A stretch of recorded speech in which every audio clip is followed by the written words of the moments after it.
नमस्कार, आप देख रहे हैं जोहार झारखंड और मैं हूं आपके साथ सुकन्या सिंह। कोरोना बांदी में घर वापसी की कई कहानियां इतिहास के पन्नों में दर्ज होती जा रही है। इसमें कई कहानियां मजदूरों के खुद के संघर्ष की है तो कई सरकार के प्रयास की। इन्हीं कहानियों में एक है लेह से रांची की हवाई यात्रा।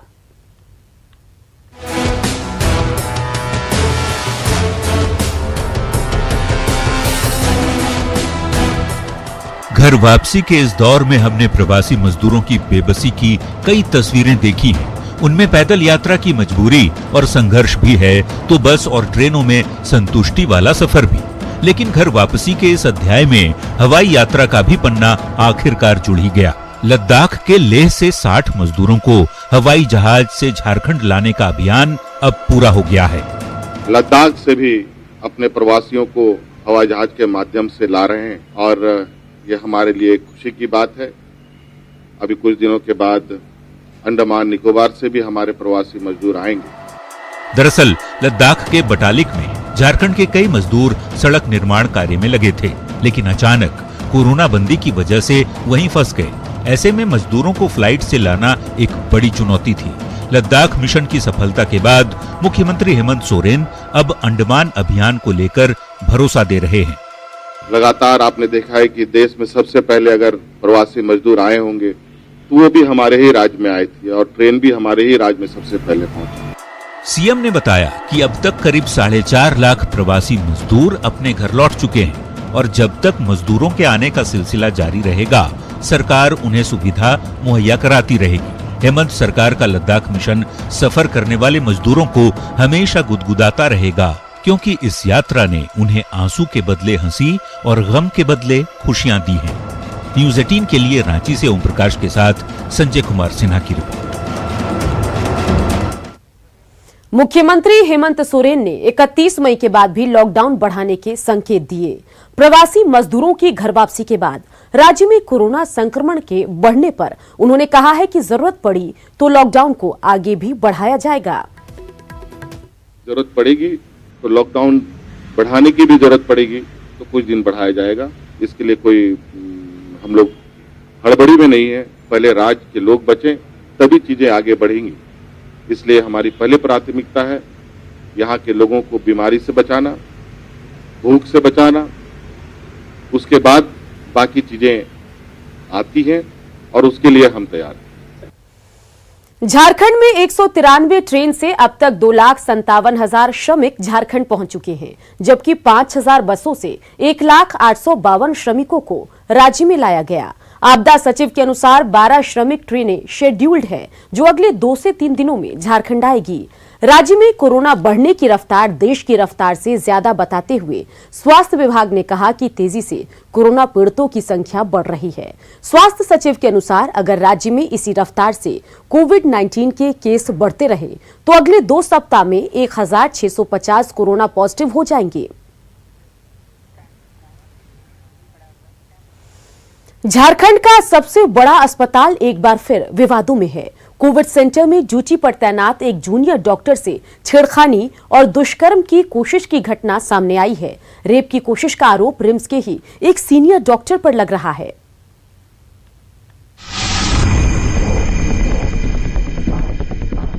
झारखंड के सबसे बड़े सरकारी अस्पताल में छेड़खानी और दुष्कर्म की कोशिशों की सनसनीखेज घटना सामने आई है। दुष्कर्म की एक कोशिश एक जूनियर डॉक्टर के साथ हुआ है। आरोप है कि कोविड सेंटर में सेवा दे रही पीजी डॉक्टर के साथ छेड़खानी और दुष्कर्म की कोशिश उनके ही विभाग के सीनियर रेजिडेंट डॉक्टर ने की।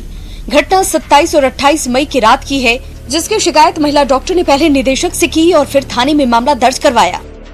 छात्रा ने मेरे पास लिखित एक दिया था जो मेरे माध्यम से वो एड्रेस था बरियातू थाना के थानाध्यक्ष को, तो वो मैंने थानाध्यक्ष को फॉरवर्ड कर दिया है, नियमानुसार फॉरवर्ड कर दिया। अब ये चूंकि एक आईपीसी में केस दर्ज होगा था, एफआईआर के लिए हमने फॉरवर्ड किया है, तो पुलिस अपना कार्य कर रही है। पुलिस ने मामला दर्ज कर आगे की कार्रवाई शुरू कर दी है, लेकिन कोविड सेंटर में सेवा देने के कारण महिला क्वारंटीन में चली गई है। वहीं आरोपी डॉक्टर फरार हो गया है। हम लोगों ने काफ़ी उनको खोजने का प्रयास किया है और रिम्स में भी उनका कोई डाटा उपलब्ध नहीं है, उनका पता वगैरह रिम्स में उपलब्ध नहीं नहीं है, लेकिन हम अपना इंटेलिजेंस के सहारे कुछ न कुछ हम लोगों ने। रिम्स में घटी इस शर्मनाक घटना पर डॉक्टरों में आक्रोश है। डॉक्टरों ने इसे रिम्स की साख पर बड़ा धब्बा बताकर कठोर कार्रवाई करने की मांग की है। जो भी हुआ है बहुत ही दुखद है। अपने रिम्स के परिसर में अगर कोई सेफ नहीं है तो ये तो बहुत ही बुरा है। जो भी जिसने भी कुछ अगर सच में गलत किया है तो फिर उसके खिलाफ सख्त कार्रवाई होनी चाहिए। आज हम सुबह आपस में हम लोग बात कर रहे थे कि हम यहीं से पढ़े हैं, 80 से हम यहीं हैं। 40 साल में जो घटना घटी है ये हमारे लिए इतना दुर्भाग्यपूर्ण है, इतना दुर्भाग्यपूर्ण है। मतलब हम अंदर से एक तरह से कहिए तो रो रहे हैं कि हमारा पढ़ाई का जगह था, जो कर्म स्थान है, वो एक बहुत बड़ा धब्बा वहाँ लगा है। रिम्स के कोरोना वार्ड में ही एक महिला पीजी डॉक्टर के साथ घटी घटना न सिर्फ शर्मनाक है बल्कि एक बड़ा अपराध भी है। आरोपी एक बड़े चिकित्सक का दामाद बताया जाता है। ऐसे में पुलिस पर बिना किसी दबाव के आए जांच करने की चुनौती है। वहीं हाल ही में आरोपी चिकित्सक की बहाली हुई है तो उसका कोई रिकॉर्ड रिम्स के पास क्यों नहीं है, ये भी एक बड़ा सवाल है। न्यूज़ 18 के लिए रांची से उपेंद्र कुमार की रिपोर्ट। करप्शन के खिलाफ हेमंत सरकार एक्शन में है। धान खरीद घोटाले की हम बात कर रहे हैं, जहां पर इसमें बड़े फर्जीवाड़े के बाद हड़कंप मचा हुआ है। रिपोर्ट देखिए। धान खरीद घोटाले के बाद एक बार फिर कोऑपरेटिव विभाग के अधिकारियों का काला चिट्ठा सामने आया है। असल में 1 अप्रैल 2017 को राज्य में विभिन्न कोऑपरेटिव बैंकों का मर्जर हुआ था। इस मर्जर के बाद झारखंड कोऑपरेटिव बैंक अस्तित्व में आया, मगर बैंक के अंदर चल रहे इस काले खेल का दौर जारी रहा। लेकिन वित्तीय अनियमितता का पता तब चला जब कृषि पशुपालन एवं सहकारिता विभाग की जांच के बाद वित्त विभाग की स्पेशल ऑडिट टीम की रिपोर्ट सामने आई। वित्त विभाग के स्पेशल ऑडिट में करीब 2 करोड़ रुपए की वसूली के निर्देश दिए गए। इतना ही नहीं, सरायकेला शाखा में 5 करोड़ 22 लाख से ज्यादा के गबन का मामला सामने आया। अगेंस्ट में जांच रिपोर्ट आया है, उसी आधार किया जा रहा है। ये कहा जा रहा है जो फर्जी चेक, उसके बाद फर्जी चेक नहीं, चेक प्रिंटिंग जो हुआ है उसके संबंध में कुछ बिना डिमांड किया गया है, इस तरह का कुछ शिकायत थी, उसी के अगेंस्ट में किया गया। कृषि पशुपालन और सहकारिता विभाग द्वारा कराई गई जांच में झारखंड राज्य सहकारी बैंक की रांची और सरायकेला शाखा में गबन का मामला सामने आने पर तत्कालीन निबंधक, सहयोग समितियां और विभागीय सचिव का संयुक्त जांच दल का गठन किया गया था। जांच दल ने इस मामले में दोषी पदाधिकारियों और कर्मियों के खिलाफ प्राथमिकी दर्ज करने के निर्देश दिए गए। आइए कोऑपरेटिव बैंक पर लगे आरोपों पर एक नजर डालते हैं। लोन देने में करोड़ों की अनियमितता, बैंक भवन के निर्माण में गड़बड़ी, कंप्यूटर सहायक की नियुक्ति में गड़बड़ी, चेक प्रिंटिंग के व्यय में अनियमितता, अधिकारियों के सेवा विस्तार पर सवाल, बैंक कर्मचारियों के रेगुलराइजेशन पर सवाल। घोटालों से घिरी कोऑपरेटिव बैंक की एसीबी जांच के सीएम के आदेश से हड़कंप मचा है। आरोपों के घेरे में आए कई अधिकारी अंडरग्राउंड हो चुके हैं। कोऑपरेटिव बैंक के मामले में जो रेगुलेटरी अथॉरिटी है वो नाबार्ड होता है और नाबार्ड के प्रावधान के अनुसार भ्रष्टाचार निरोधक ब्यूरो से इस संपूर्ण मामले की जांच कराने के लिए विभाग के द्वारा अनुरोध किया गया, जिस पर माननीय मुख्यमंत्री की सहमति प्राप्त हुई और तदनुसार आगे की अब हम लोग कार्रवाई कर रहे हैं। मुख्यमंत्री के आदेश के बाद कोऑपरेटिव बैंक घोटाले में जल्द ही एसीबी कांड दर्ज कर अनुसंधान शुरू करने की तैयारी में है। उम्मीद की जा रही है कि एसीबी जल्द ही इस कोऑपरेटिव महाघोटाले के खुलासे में कामयाब होगी। भुवन किशोर झा, न्यूज़ 18, रांची। भ्रष्टाचार के खिलाफ राज्य सरकार पूरे एक्शन में है। 2 दिन पहले JREDA के निदेशक रहे निरंजन कुमार के खिलाफ एसीबी जांच के आदेश मुख्यमंत्री हेमंत सोरेन ने दिया था, जिसके बाद एसीबी ने कांड दर्ज कर मामले की जांच शुरू कर दी है। निरंजन कुमार पर अपने व्यक्तिगत प्रभाव से निदेशक के पद पर बने रहने और इसका दुरुपयोग कर 170 करोड़ का वित्तीय अनियमितता करने का आरोप लगा है। एसीबी ने इस मामले में प्रारंभिक जांच कर जुलाई 2018 में मुख्यमंत्री से प्राथमिकी दर्ज करने की अनुमति मांगी थी। और इन सब के बीच बड़ी खबर आपको बताएं, जहां करप्शन पर एक्शन में हेमंत सरकार। गिरिडीह डाकघर घोटाले की सीबीआई जांच की अनुशंसा, 11 करोड़ से ज्यादा की फर्जी निकासी का आरोप लग रहा है। तो तो बड़ी खबर आपको बता रहे हैं, जहां एक के बाद एक कई मामलों में करप्शन पर एक्शन में हेमंत सरकार दिखाई दे रही है। गिरिडीह डाकघर घोटाले की हम बात कर रहे हैं, जिसकी सीबीआई जांच की अनुशंसा की गई है।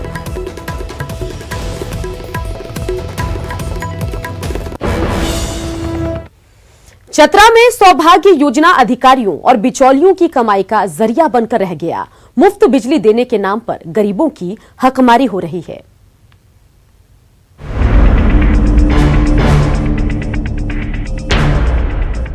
चतरा में हर घर बिजली पहुंचाने की प्रधानमंत्री की महत्वाकांक्षी सौभाग्य योजना में लूट मची है। इस योजना के तहत जिले के 1295 गांवों में गरीबों को मुफ्त बिजली कनेक्शन के साथ तार, स्विच बोर्ड और एलईडी बल्ब देना है, लेकिन इसके लिए Aaradhya infra solution private limited गरीबों से पैसे की वसूली कर रही है। 120 रुपया ले लिया और बढ़िया से तार भी नहीं खींचा है, न और कुछ किया है। और एक दिन मिलबो किया तो बोले तो कहा कि तुरंत हो जाएगा। बोले कि देखिए सामान लगाने, बोले उधर तो लगा दिया, इधर टूटा फूटा लगा दिया है, पैसा भी लेके चला गया है 120 रुपया। कनेक्शन भी अभी चालू नहीं किया है। कंपनी का काला कारनामा यही नहीं खत्म हुआ। कंपनी ने ना तो ग्रामीणों को एलईडी बल्ब दिए और ना ही बेहतर क्वालिटी के मीटर और उपकरण। कर्मी खुद स्वीकार कर रहे हैं कि क्वालिटी इतना घटिया है कि लगाने में ही वो टूट जा रहा है। हैरानी की बात है कि मामले की सूचना पर जब मीडिया की टीम पड़ताल करने पहुंची तो कंपनी के लोग इधर उधर भागने लगे। जब उन्हें रोका गया और अवैध वसूली का कारण पूछा गया तो कैमरे के सामने ही कर्मियों ने कुछ ग्रामीणों के पैसे लौटा दिए, जबकि शेष बचे लोगों को बाद में पैसा लौटा देने की बात कही है। बल्ब और मीटर फ्री में हम लोग दे रहे हैं। किस चीज के लिए आप लोग पैसा ले रहे हैं? हम लोग किस चीज के पैसा ले रहे हैं हम नहीं ले रहे। तो अभी तो लौटाया गया हम लोग के सामने पैसा। हम नहीं ले। आप ही का आदमी लिया ना? लिया, लेकिन हमको इसमें क्या बनता है? आप टीम के मालिक हैं इन लोग के। तो मालिक है तो थोड़ी सब थोड़ी देता हूँ। तो किस चीज के लिए वो लोग ले रहा है? 10 भी लेता होगा खर्चा अपना। मुझे इस तरह की कोई जानकारी नहीं है, अभी कहीं किसी तरीके का मेरे पास इनपुट नहीं आया, कहीं से भी इस तरह का मुझे कॉल नहीं है। लेकिन आपके माध्यम से जानकारी मिल रही है तो मैं इसकी जांच करवाता हूँ और जांच करवाने के बाद जो भी उसमें दोषी होंगे इन सबसे एक्शन।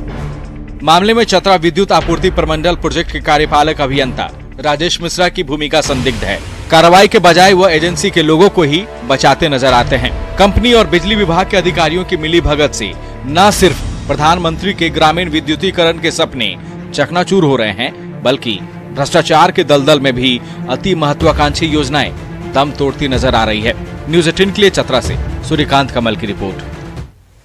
लॉकडाउन के दौरान प्रदेश भर में शिक्षकों से कई तरह के काम लिए जा रहे हैं, लेकिन अब शराब दुकानों में प्रतिनियुक्ति को लेकर पाकुड़ में उनका गुस्सा फूट पड़ा है। पाकुड़ में शिक्षकों का जत्था आज अपनी मांगों और विरोध को लेकर डीसी ऑफिस पहुंचा। शिक्षकों की माने तो कोरोना बंदी में शिक्षा को छोड़कर उनसे तमाम कार्य लिए जा रहे हैं, लेकिन अब उनकी ड्यूटी बतौर दंडाधिकारी शराब दुकानों पर भी लगाई जा रही है, जिसे लेकर वो तैयार नहीं है।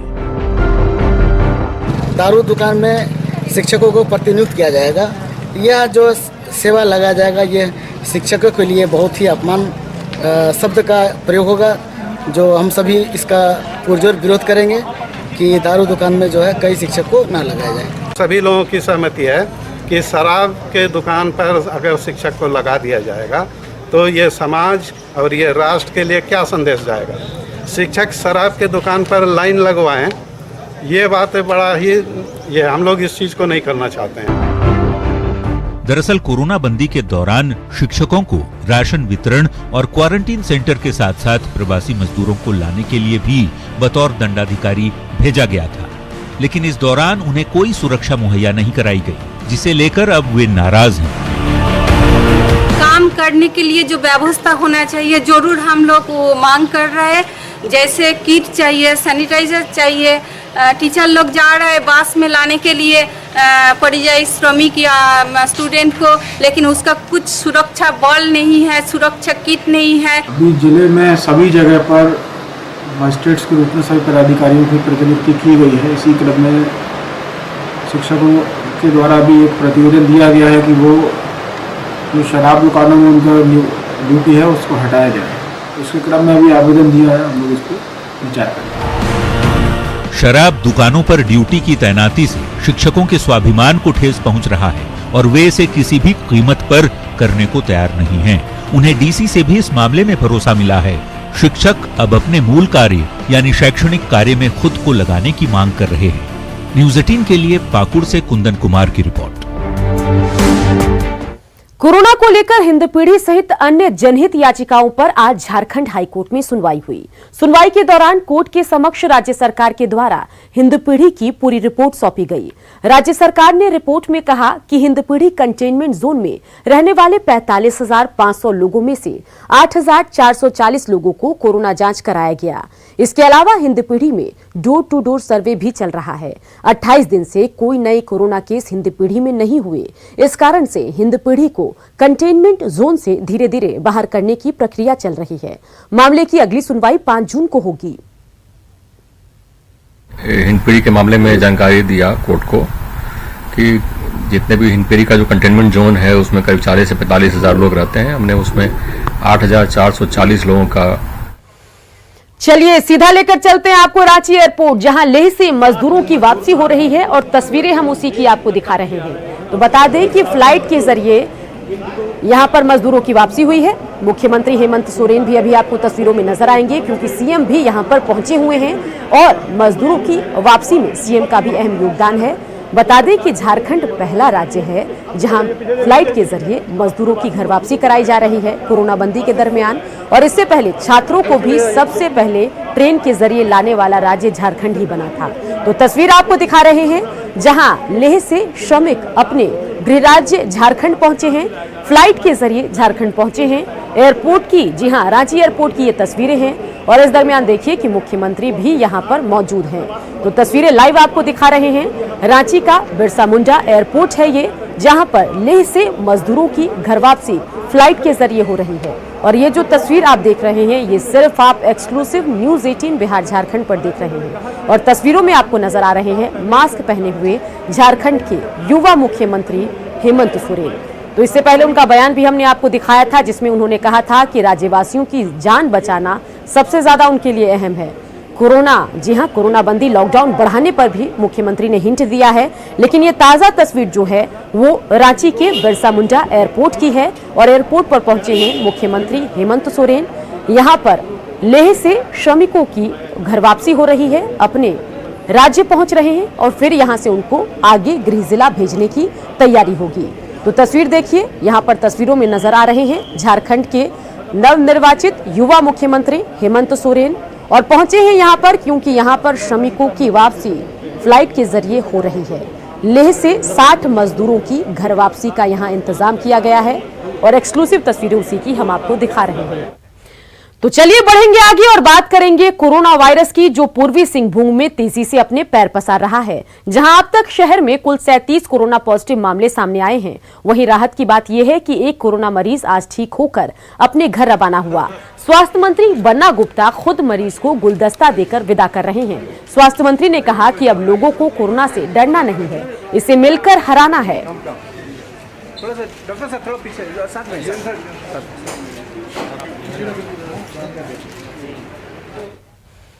रांची के हरमू विद्युत शवदाह का परीक्षण सफल हो गया है। अब एलपीजी के जरिए शवों का दाह संस्कार हो सकेगा। इससे जहां शव के दाह संस्कार में कम समय लगेगा, वहीं दूसरी ओर दाह संस्कार से होने वाले प्रदूषण भी कम होगा।